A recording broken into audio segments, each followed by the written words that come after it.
Hello guys, fैलायबाय दिनैनि गोदान ब्लगाव आरोबाव गासिखौबो बरायनाय थालायबाय आंनि YouTube चेनेलाव थाम्फैफ्रा दंलै दा थाम्फै दं बेयाव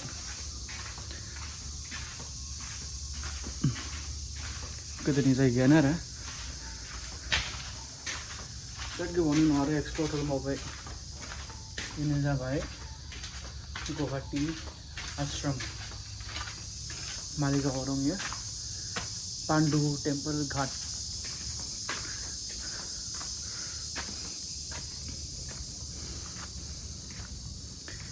बेनोसै आरो एखे भिउआनो आवगाय जेरैमोन दाबो बिदिनो होमबाबो आरोबाव गोसो मोनस्रा खेबसेबाव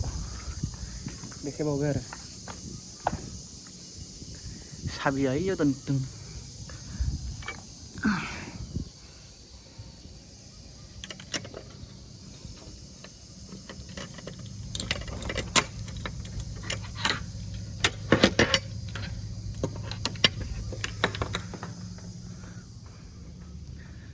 गोदोनियानो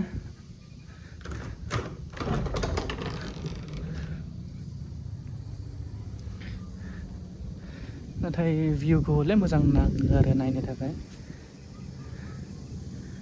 ओइ जाहाज फैदों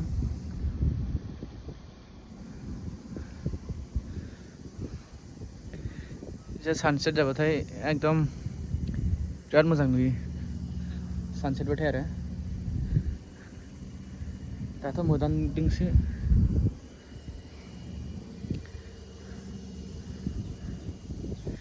बेनो आरो बेनो जाबाय ब्रह्मपुत्र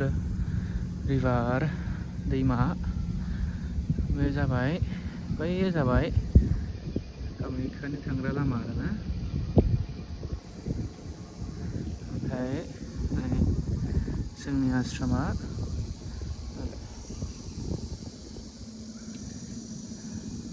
बिराद जंगल बिराद हाग्राबारि गोजा